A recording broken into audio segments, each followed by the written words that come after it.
What is in the back of the truck right there? Alright, this is a Polaris Outlaw 500. I've never owned one of these before. You can tell it's a Polaris Outlaw by the way the suspension is set up. It's got the independent suspension on it, which makes for a really smooth ride. This was up last night for a really good price. The guy posted for $1,000. I got it for $940. And I'll quick read the description on it. So this thing said, 2006 Polaris Outlaw 500 doesn't run, bought a new one and don't want to mess with it. Mechanic said it needs a new starter clutch. High compression piston, new timing chain, stage 2 hot cams, aluminum nerf bars, aluminum skid plates, aluminum airbox, aluminum oil tank, DG aluminum front bumper, HMF exhaust with header pipe, seat is in great condition, no tears, tires are worn and front are studded. He gave me 2 new front tires as well. First $1,000 takes it out of the garage. Please don't ask 100 questions. So basically the mechanic he took it to said it needed a new starter clutch. And I went there and it does sound like it needs a new starter clutch. When you hit the starter button, it just, you can hear it spin. So we'll dig into it today, but let's go take a look at it and start digging into it.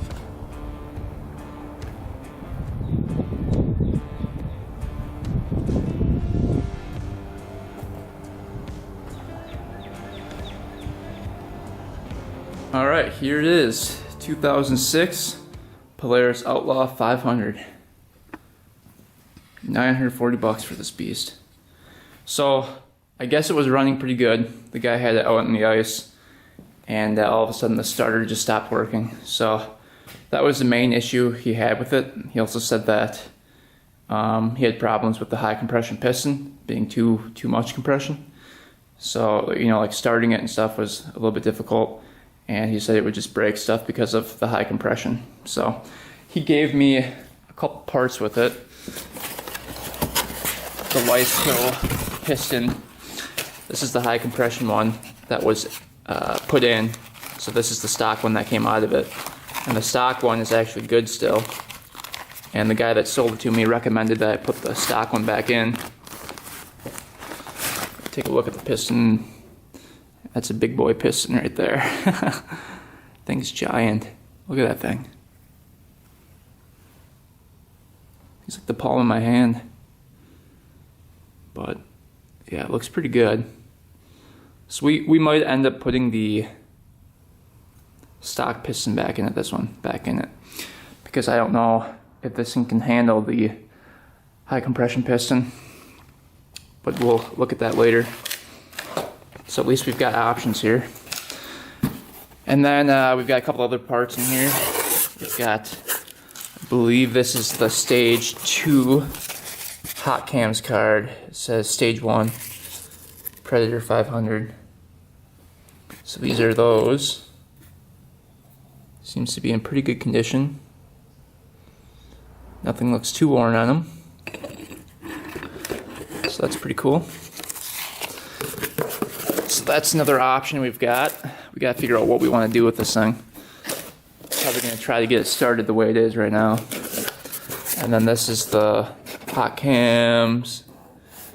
I believe this is Polaris cams. I believe these are the stock ones. I believe. So we've got those as well.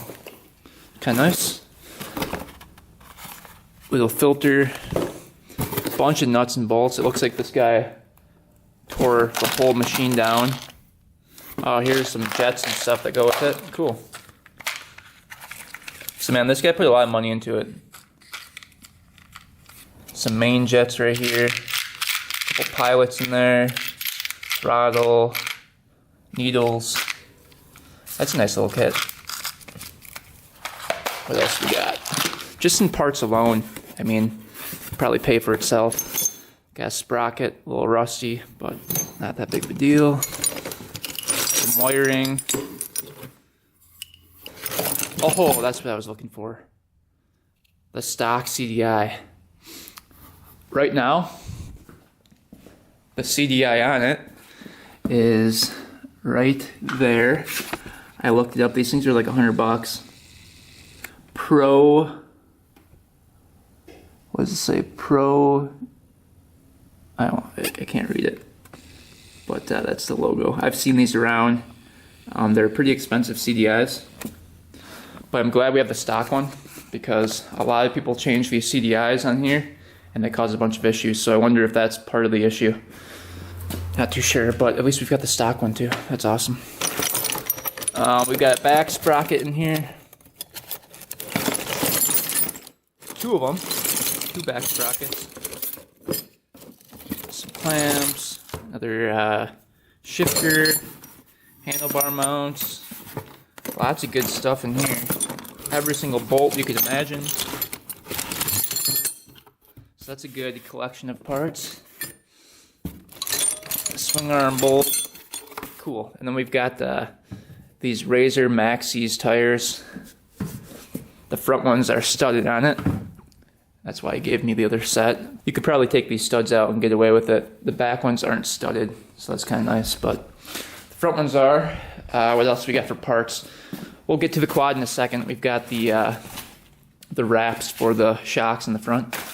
Polaris. Another filter. Ooh, what is this part right here? It's kind of fun looking at these parts. Okay, so this is the one-way bearing that went bad on it. See, it's supposed to go one way. Some of these bearings are out of it too. So it must have been a reoccurring problem. Then the old timing chain is in there too. Yeah, and then some more bolts for cams, it looks like down there. Exhaust gasket. Oh yeah, stock air box for it. Sweet. Stock skid plate. Stock oil canister. Some goggles, hey. Got some free goggles with it. Sweet. Engine guard. This is the best part. We got a lawnmower drive belt. That's cool. And then we've got a lever. The coolant canister. Lines and then a bunch of bolts. So that's all the parts we've got. So everything that was stock on it came back in parts, which I'm really happy about. You can either sell these or put them back on if something doesn't work. But let's go over the machine now. This thing is crazy good deal for $940. It's got tons of aftermarket parts. First of all, the whole look of it's really cool. I like the black and red and white. That's a great color scheme, I think. So it's already looking pretty mean looking. The front end looks kind of freaky. It looks like a face, doesn't it? You can always tell it's a Outlaw by the way the front end looks. But right off the bat, we've got the DG bumper. We've got I think those are stock shocks, yeah, but we've got the guards on there. We've got the Nerf bars. Not sure what brand that is. If you guys know, leave a comment. We've got the Outlaw seat. Really nice seat cover on it. We've got this thing up here. It's called Vapor or Vapor. I'm not sure how you pronounce that. But this is a speedometer and temperature gauge. So that's pretty cool. These things are like $100, I believe. I looked it up. It's another cool feature. Missing some grips on it though. We can buy some new grips, not a big deal. So this thing has reverse. It's got parking, reverse, neutral, water temperature, oil temperature, and coolant temperature. And then this is the reverse for it. It looks like it was taken off at one point. Not sure where that goes. Oh, probably it goes. I think it goes right. Nope, it doesn't go right there. Huh. Oh, went right here. Looks like the reverse lever got taken off at one point. But that's supposed to go right there. It's just like a little lever. We'll have to find that. Any gas in it? Not a whole lot. So it looks like the front end was taken off for some reason. I'm not really sure why that would be. The front plastics were taken off. Oh, probably to get to the battery. So the battery goes right... Ah, that's interesting. So the battery goes right here in the front. So that's why that was taken apart. What else we got in this thing? Oh yeah, we've got the aluminum oil tank right here. Really nice. See if there's any oil in it.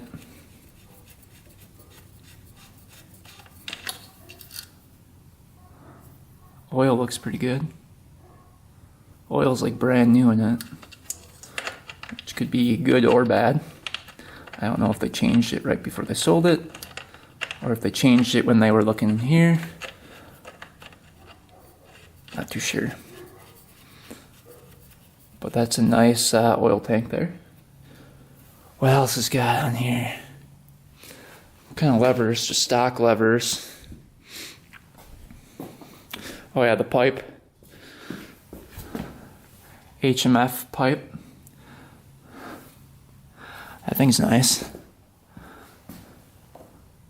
That thing's really nice. Cool.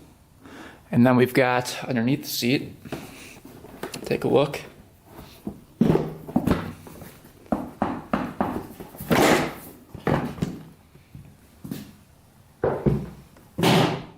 We've got the aluminum air box, an air filter.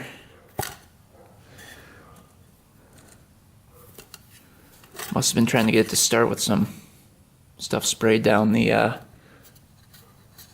carburetor here. Looks like the stock carb is still on there. I believe that is. It looks like it. So that's good. And I think that's pretty much it for the aluminum skid plates. So you can see the skid plate along the bottom right here and right here, all aluminum. So this thing is pretty dang sweet. Let's see what the radiator looks like. Is that aftermarket? No, that's the same. Should we check the coolant?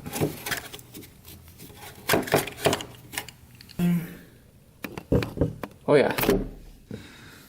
There's coolant in there. All the wiring looks like it might be a mess. It's got the fuel pump. Looks like that was taken off at 1.2 back here. You can see how that hose is disconnected from the fuel pump. So I wonder if they were messing with that a little bit too. Must have thought it wasn't getting gas at one point. But yeah, so on chain looks pretty rusty on it. So this is the independent rear suspension. Pretty cool back here. You can see kind of how it works.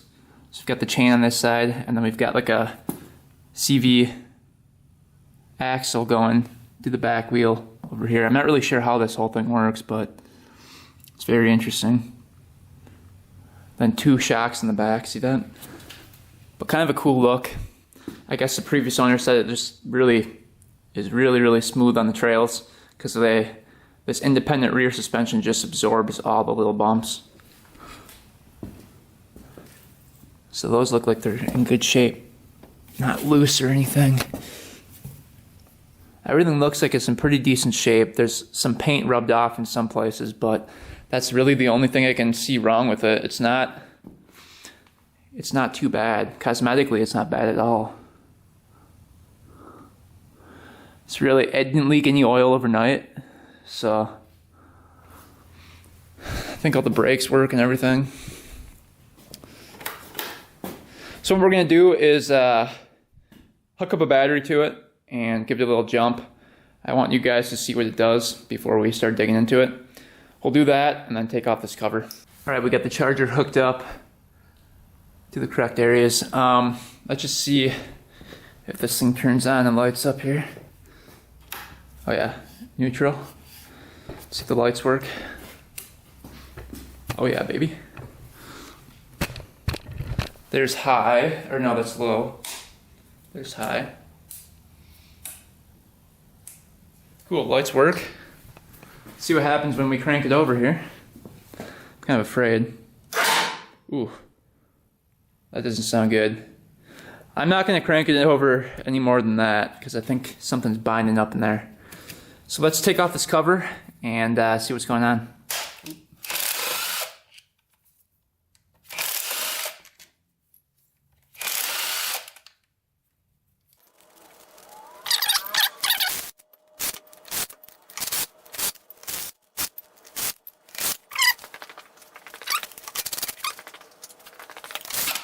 All right, moment of truth here. Please don't be that bad. Hopefully it's not too bad. Oh, feel the flywheel in there, that's good. Huh. Doesn't look that bad. Stator looks good. Trigger coil looks good. Gasket looks good.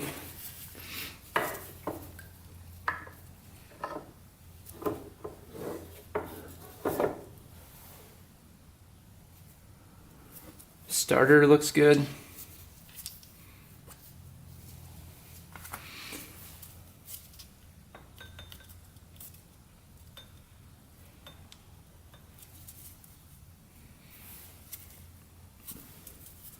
Huh.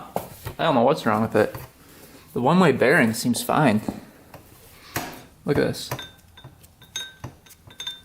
It's going this way and then won't go that way. See that?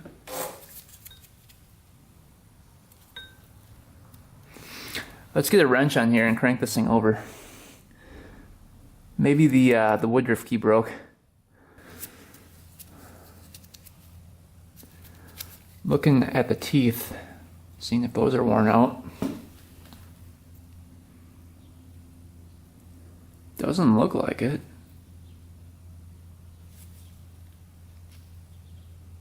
They all look pretty good, nice and square.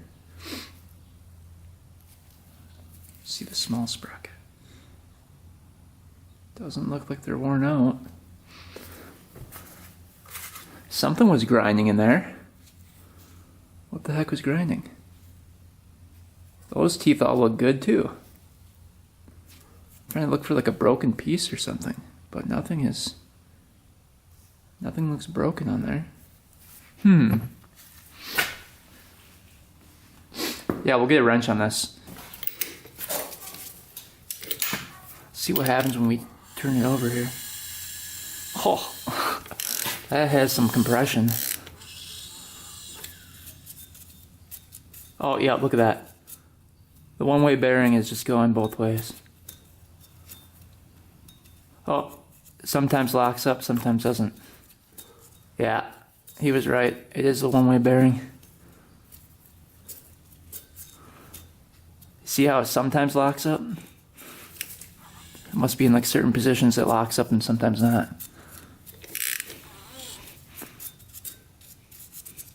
Huh. Seems weird. Oh, there we go. See how it's locking up now.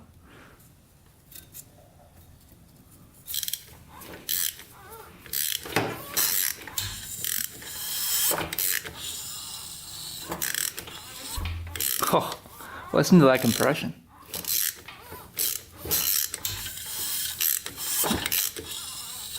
Holy.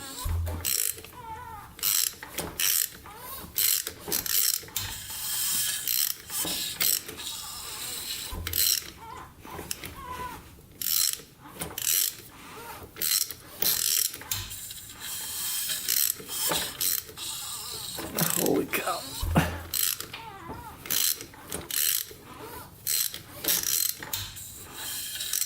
Just heard something click up here. I don't know if you guys heard that or not. Like a valve clicking. I wonder if that woodruff key sheared off. Let's crank off this bolt and take off the flywheel, see what happens. Hopefully, it's just the one-way bearing. We can replace that real quick and maybe it'll start up. See if this bolt will come off with the impact. Hopefully it does.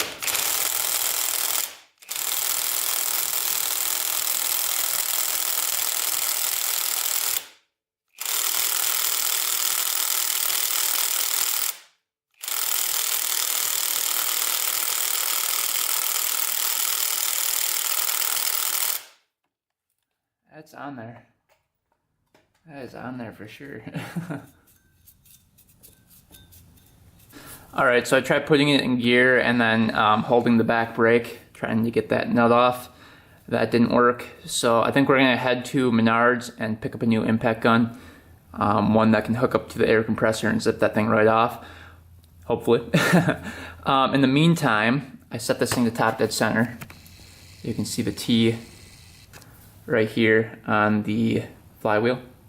And that lines up with the little hole in the cover right at the top. You can see right there. So we're gonna take off the plastics and take off everything and just make sure that the cams are in the right place.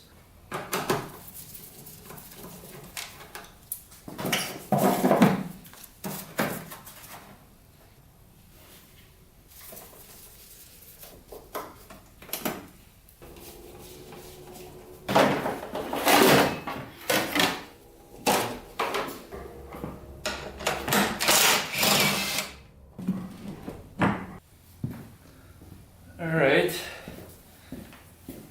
got access to the valve cover now. Looks like somebody taped up the spark plug boot. That could also be a problem.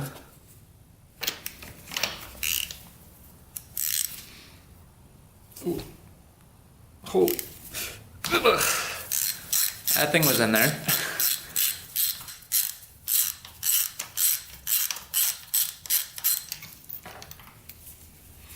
Alright, this is what it looks like.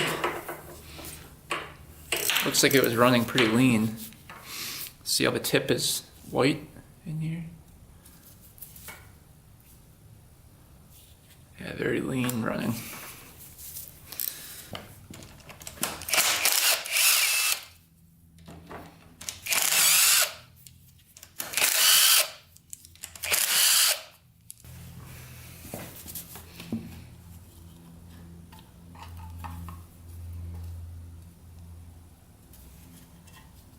See what that looks like. Wow, is that nice in there?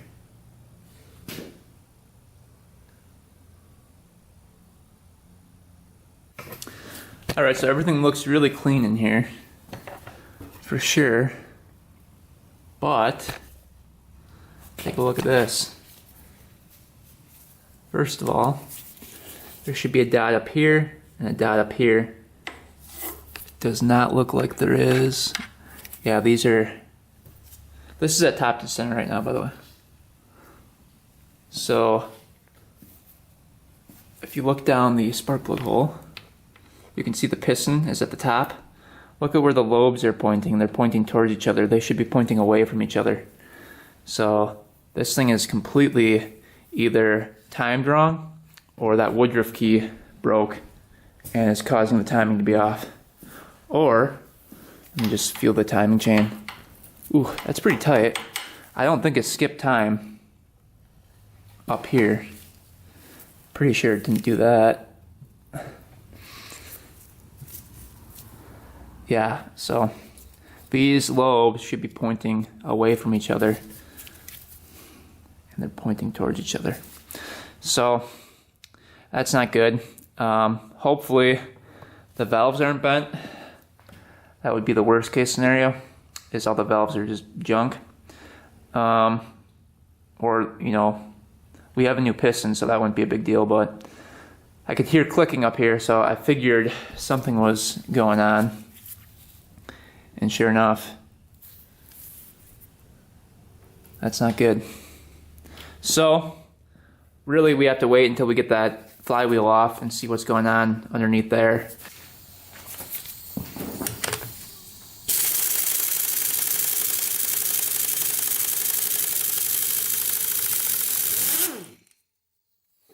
Woohoo! That thing was on there. We got her off using the Craftsman at 115 psi. Man, that thing was on there. Alright, let's get the flywheel puller. Buy a flywheel puller. It's definitely worth the money, especially if you're working on a Polaris. Twist that guy on there.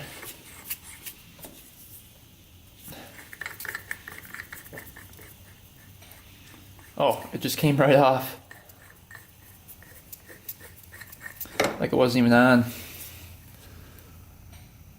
Huh. It's probably not great, right?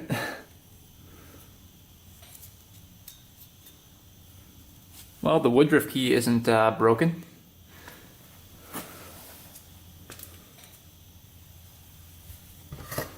If we look, there's the key. Nice and tight in there, actually. What's going on with that then? So this spins. Let's take that off.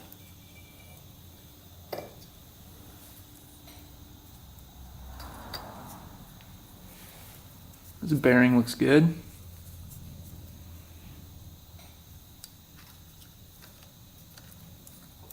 There's a little scratching right here, just like my Polaris Predator.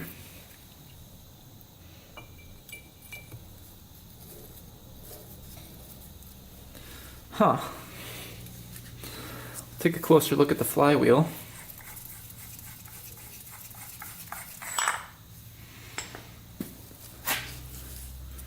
Here's the one-way bearing right here.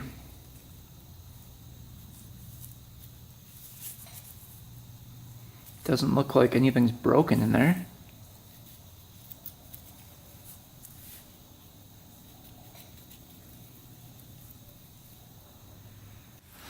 Alright, so we're looking at the old one-way bearing. This is from, must have been the previous owner, changed it out before, but you can kind of see how this thing works. There's a spring holding these little bearings in here, and these bearings can pop in and out like this. Kind of hard to tell, but you can see how they spring in and out. So when this centerpiece is attached to it, right here, and spinning, these are rotating and kind of getting pushed up slightly like that. See how these move in and out?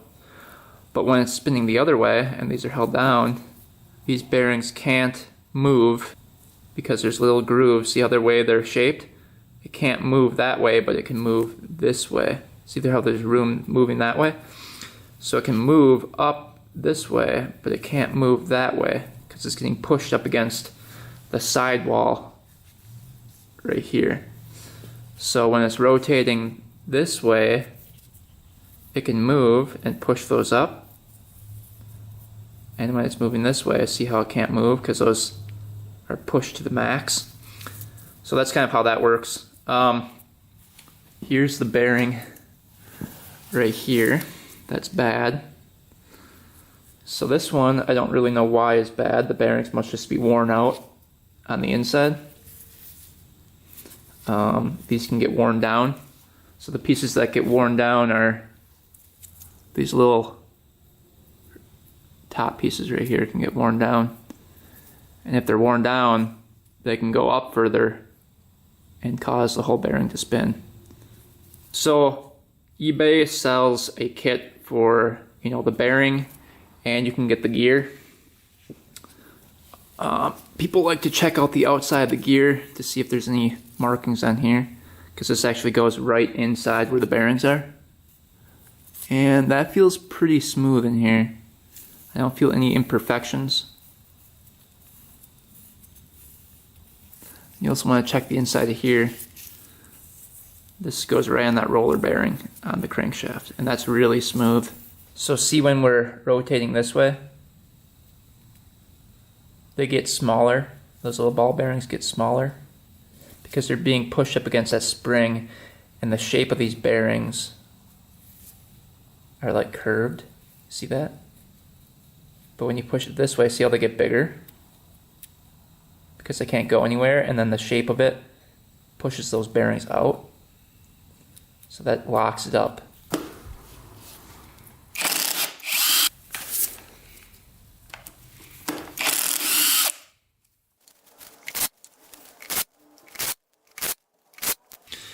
And when you reinstall these, you want to use some Loctite so those don't come off when the engine's rotating. But that'll just lift right off of there like that.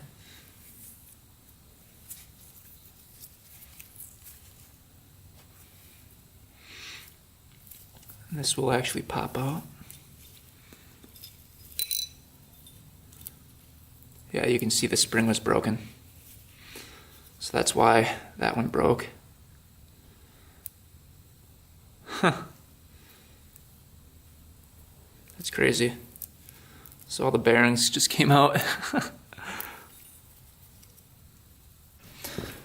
Alright, so I was able to take the old one-way bearing, and I just pretty much took that spring and then packed these bearings full like this and went all the way around. And this bearing's actually fine now. So if we look at this, see how it spins? Spins that way freely, but it locks up instantly when you try to go the other way. So I'm trying to go this way right now. See that locks up instantly? There's zero slop in there.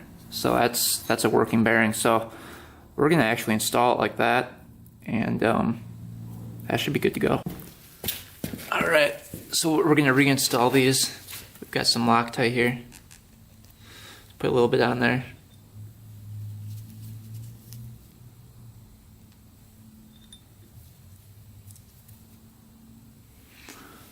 Put a little bit on each one.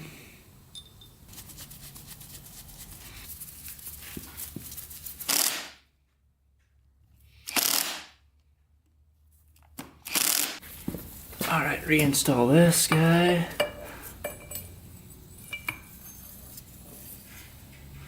And then reinstall the flywheel with the new one-way bearing. Well, not new, but fixed one-way bearing, I should say. With Loctite on each bolt.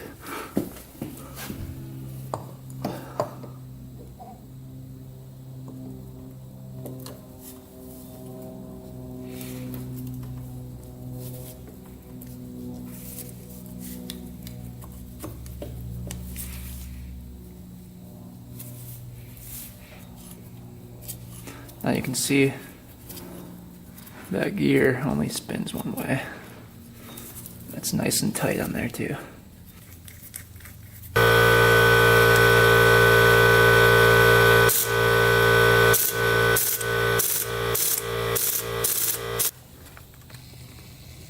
All right, it's all torqued down. You can see this only moves one way now. Pushing down really hard in this direction right now. Not budging, but it spins freely that way. So let's get these gears back in.